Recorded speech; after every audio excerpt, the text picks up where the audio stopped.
Mari sebelum kita membaca dan merenungkan firman Tuhan, kita menaikkan doa. Mari kita berdoa. Sebagaimana lagu yang kami naikkan, ya Tuhan, inilah pengharapan kami, bersabdalah, supaya kami, umat milik kepunyaan-Mu, mendengar akan suara-Mu dalam ibadah kami pada hari ini. Supaya suara Tuhan dalam firman yang akan kami baca dan kami renungkan, boleh mewarnai hati kami, hidup kami. Tuhan yang Maha Kasih, biarlah kami boleh menjadi orang-orang yang senantiasa taat dan setia kepada Tuhan, menjadi umat milik kepunyaan-Mu. Di masa prapaskah ini, biarlah kami juga terus belajar dari Tuhan dalam kehidupan kami, sehingga kami tidak hanya melihat sepintas lalu, tapi kami boleh melihat sebagaimana Tuhan melihat akan diri kami dan juga orang-orang lain dalam kehidupan kami di dunia ini. Kami menyerahkan akan setiap kami, baik hamba-Mu yang Kau pakai untuk membacakan dan juga menguraikan firman Tuhan. Kau juga menyertai akan setiap kami hamba-Mu ini, umat milik kepunyaan-Mu, supaya kami boleh membuka hati dan pikiran kami untuk ditujukan hanya untuk firman-Mu. Terima kasih ya Tuhan, kami menyerahkan setiap kami ke dalam tangan kasih-Mu. Dalam nama Tuhan kami, Tuhan Yesus, kami berdoa dan memohon. Amin. Surah bacaan kita pada hari ini diambil dari 1 Samuel pasal yang ke-16. Ayatnya yang pertama sampai dengan ayatnya yang ke-13.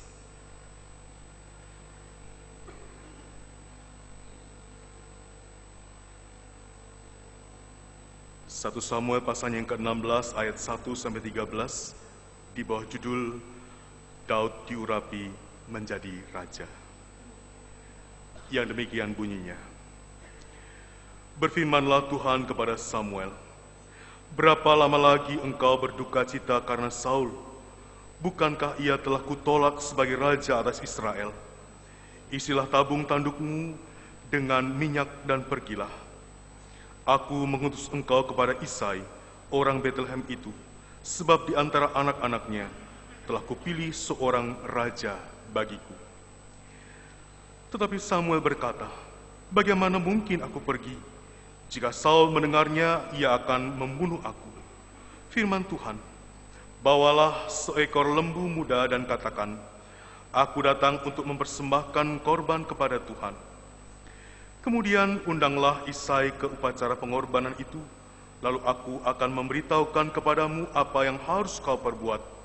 Urapilah bagiku orang yang akan kusebut kepadamu. Samuel berbuat seperti yang difirmankan Tuhan, dan tibalah ia di kota Betlehem. Para tua-tua di kota itu datang mendapatkannya dengan gemetar dan berkata, adakah kedatanganmu ini membawa selamat? Jawabnya, ya, benar. Aku datang untuk mempersembahkan korban kepada Tuhan. Kuduskanlah dirimu dan datanglah dengan daku ke upacara pengorbanan ini.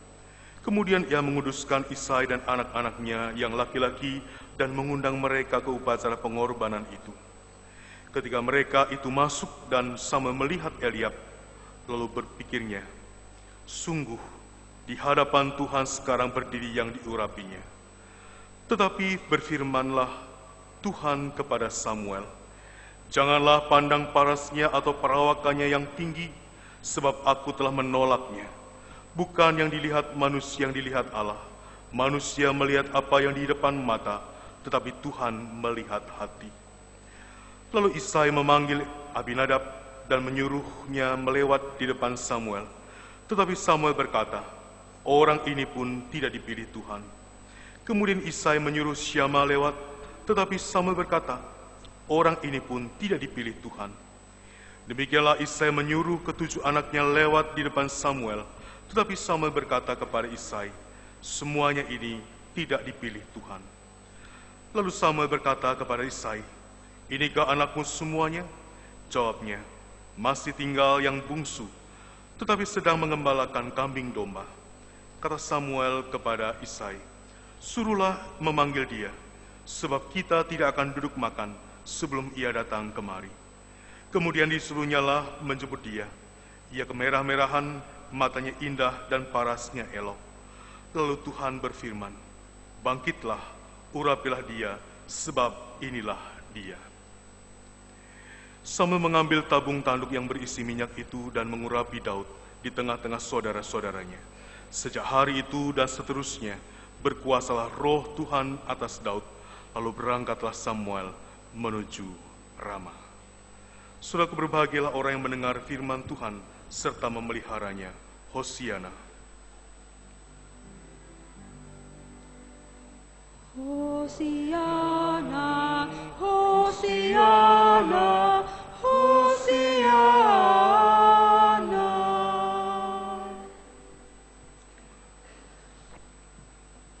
Saudara yang kasih Tuhan, tanggal 9 April yang akan datang, kurang lebih mungkin 10 hari lagi, kita akan melaksanakan yang namanya pemilihan umum untuk calon legislatif. Kita menentukan sendiri pilihan kita. Kita tentu akan atau mungkin sekarang kita sudah mempunyai pilihan, kriteria-kriteria dalam pilihan yang kita miliki sendiri, sesuai dengan hak kita sebagai warga negara. Saudaraku yang sangat terkasih dalam Tuhan, memilih adalah merupakan hal yang biasa kita lakukan dan sehari-hari juga kita lakukan dalam kehidupan ini. Setiap hari pasti kita diperhadapkan kepada pilihan-pilihan dalam kehidupan kita. Dan panduannya adalah satu. Kita ingin memilih yang terbaik dari segala pilihan-pilihan yang diperhadapkan kepada kita. Seperti kalau kita memilih buah, maka kita akan memilih buah yang masih segar, tidak busuk dan bentuk yang sempurna. Bentuk yang baik, bentuk yang bagus. Kalau kita memilih baju untuk suatu acara, suatu kesempatan, maka kita juga memilih baju yang pas dengan kita, yang nyaman dengan kita, tetapi juga yang sesuai dengan acara yang akan kita hadiri pada waktu itu. Tidak mungkin kita hanya memakai kaos dan celana jeans untuk kita masuk ke dalam sebuah pesta. Karena itu kita memilih dalam pilihan-pilihan yang kita lakukan. Saya kira kita pun juga ketika kita menuju ke tempat ini, kita juga mempunyai pilihan-pilihan kemana atau lewat mana kita menuju ke gereja pada hari ini.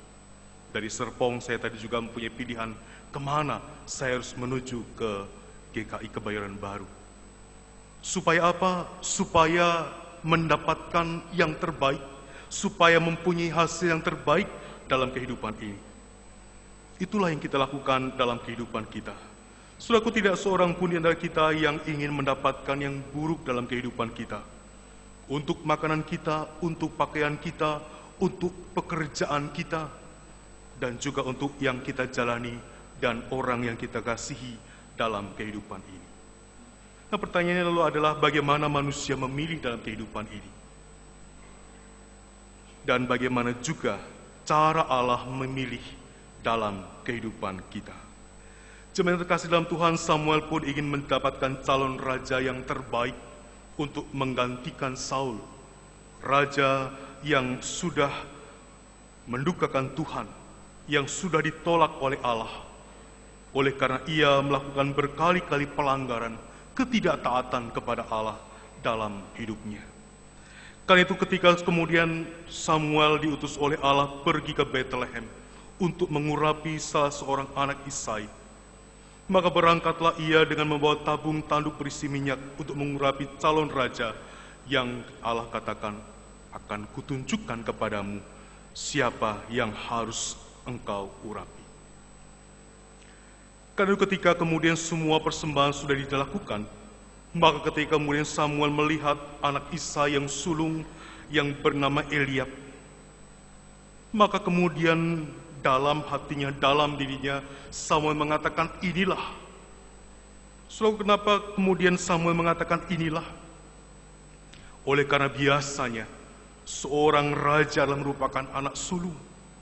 Dan bukan hanya anak sulung saja, tetapi dikatakan bahwa wajahnya, parasnya, dan juga perawakannya yang tinggi. Itulah yang kemudian membuat Samuel terpukau dengan Eliab.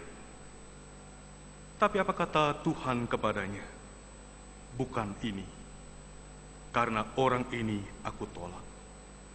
Saudaraku, dan kemudian sampai 7 anak, Tuhan tetap mengatakan bukan, karena bukan ini yang aku pilih. Saudaraku, lalu siapa yang Tuhan pilih pada waktu itu? Ketika kemudian Daud si bungsu datang tampil, maka Tuhan mengatakan, bangkitlah, urapilah dia, sebab dia inilah yang aku pilih. Saudara yang kasih Tuhan, apa yang membuat Samuel terpukul kepada Eliab? Apa juga yang kemudian membuat Tuhan mengatakan, bukan dia. Orang ini aku tolak. Orang ini bukan merupakan pilihanku. Saudaraku, Samuel memakai kaidah-kaidah apa yang ada dalam diri manusia.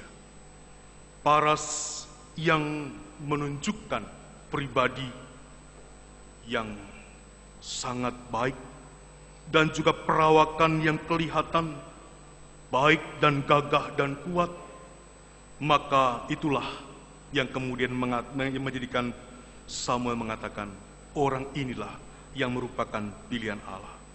Apa yang kasat mata, apa yang kelihatan, itulah yang kemudian dipergunakan sebagai kaidah pilihan kita, pilihan manusia, pilihan Samuel, ketika kemudian ia berhadapan dengan Eliab dan juga yang lain. Dan bukankah ketika kita mempergunakan kaidah pilihan itu sendiri, maka kita melihat bagaimana berkali-kali, bagaimana berulang-ulang, maka yang terjadilah kesalahan, meleset dan tidak tepat. Kita seringkali melihat apa yang kelihatan, yang kasat mata, yang kelihatannya baik dalam kehidupan kita. Tapi ketika kemudian kita hanya melihat sekilas, sepintas, bukankah kita juga melihat bagaimana berkali-kali kita melakukan hal yang tidak tepat dalam kehidupan kita.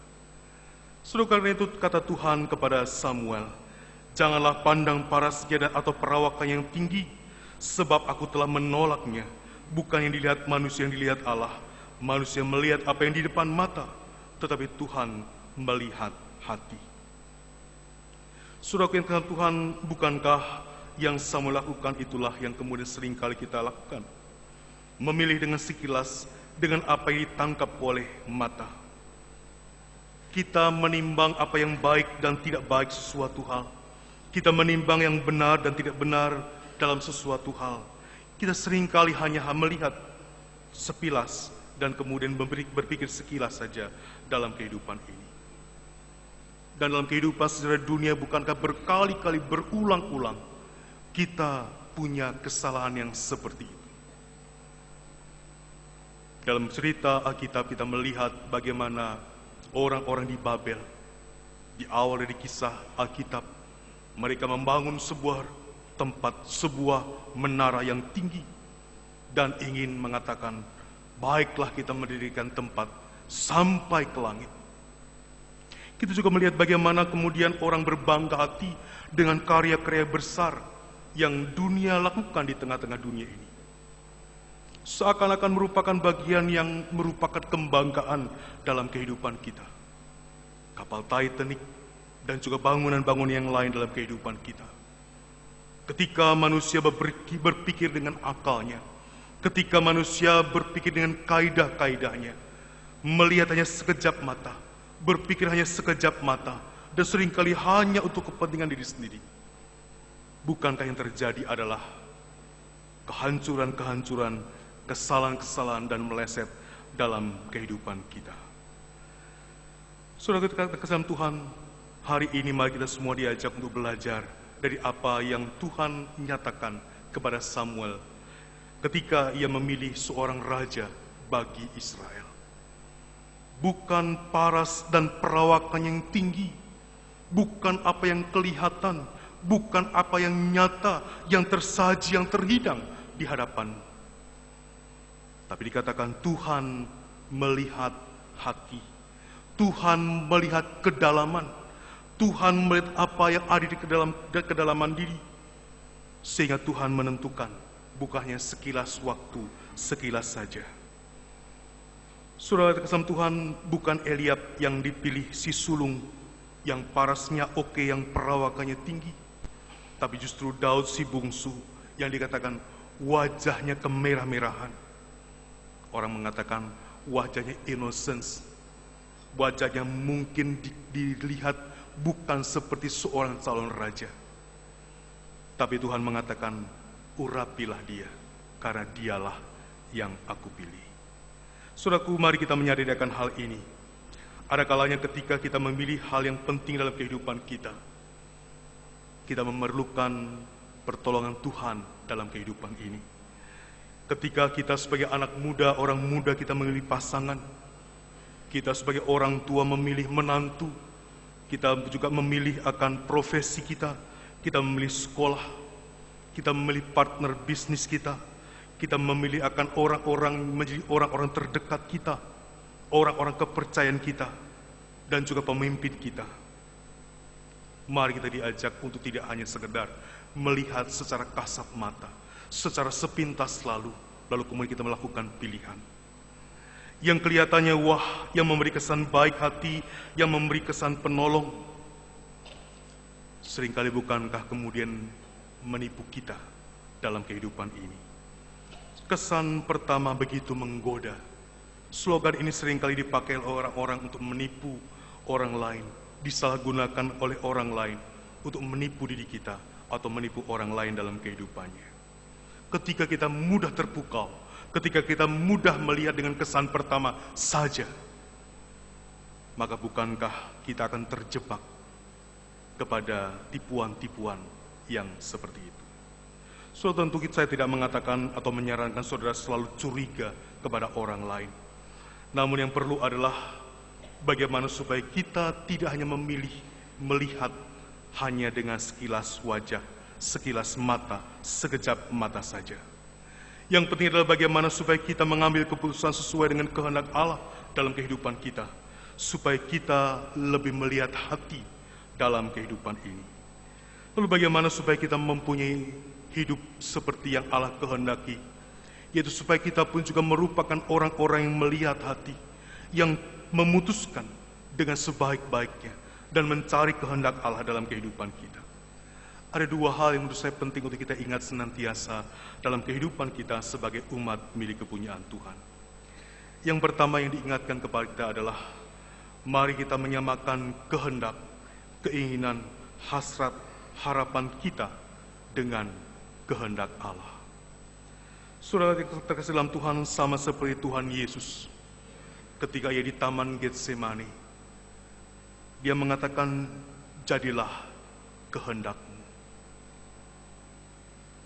Bukan kehendakku yang jadi, melainkan kehendakmu lah yang jadi. Yesus tahu bahwa ia harus kemudian menghadapi suatu penderitaan yang amat berat. Ia tahu ia gentar menghadapi itu. Tapi Tuhan Yesus mengatakan dalam doanya di Taman Getsemani, jadilah kehendakmu. Saudaraku, setiap kita boleh punya kehendak, keinginan, hasrat, harapan. Namun ingatlah bahwa sebagai umat milik kepunyaan Allah, kita diajak untuk mencari kehendak Allah dalam kehidupan kita. Sehingga kehendak Allah lah yang terjadi dalam kehidupan kita. Dan bukan kehendak kita sendiri, bukan kemauan kita sendiri, bukan hasrat dan harapan-harapan kita sendiri. Tapi mari kita senantiasa mencari kehendak Allah, karena kita tahu bahwa kehendak Allah pasti merupakan kebaikan, kebajikan dalam kehidupan kita. Yang kedua diingatkan kepada kita, rajinlah mendekatkan diri kepada Tuhan dalam doa dan pembacaan firman. Saudara, bagaimana kita mengenal pasangan kita? Bagaimana kita mengenal dan mengetahui akan orang yang kita cintai, yang kita kasihi? Ketika kita hidup dekat, bergaul dengan erat, dan mau memahami pasangan kita, pada saat itulah kita tahu, mengerti, dan memahami pasangan kita. Demikian juga dengan Tuhan. Ketika kita mau mencari kehendak Tuhan, bukankah mesti kita juga semakin mendekatkan diri kita kepada Tuhan? Dan Tuhan sudah memberikan kepada kita alat-alat dalam kehidupan kita, supaya kita boleh mendekatkan diri kepadanya. Dalam firman Tuhan yang kita baca, yang kita renungkan, setiap hari, setiap waktu. Entahkah lewat buku-buku renungan, ataupun kita membaca secara mandiri. Mari kita semua diajak untuk memperhatikan ini, memahami, mengetahui, mengerti, menghayati apa yang Tuhan mau sampaikan lewat firman-Nya. Dan juga lewat doa-doa yang kita naikkan. Ketika kita bergumul, ketika kita kemudian mengharapkan jawaban Tuhan, bukankah melewat doa-doa yang kita naikkan itulah kita kemudian dimampukan semakin mengerti, memahami, menghayati akan kehendak Tuhan dalam kehidupan kita. Saudara yang kasih Tuhan, mencari kehendak Tuhan dan menemukannya. Dan kemudian kita menjadi orang-orang yang semakin dekat dengan Tuhan.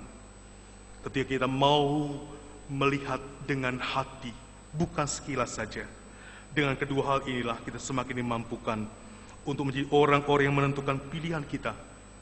Dengan melihat hati, dengan melihat kedalaman, bukan sekilas mata, bukan sekejap mata.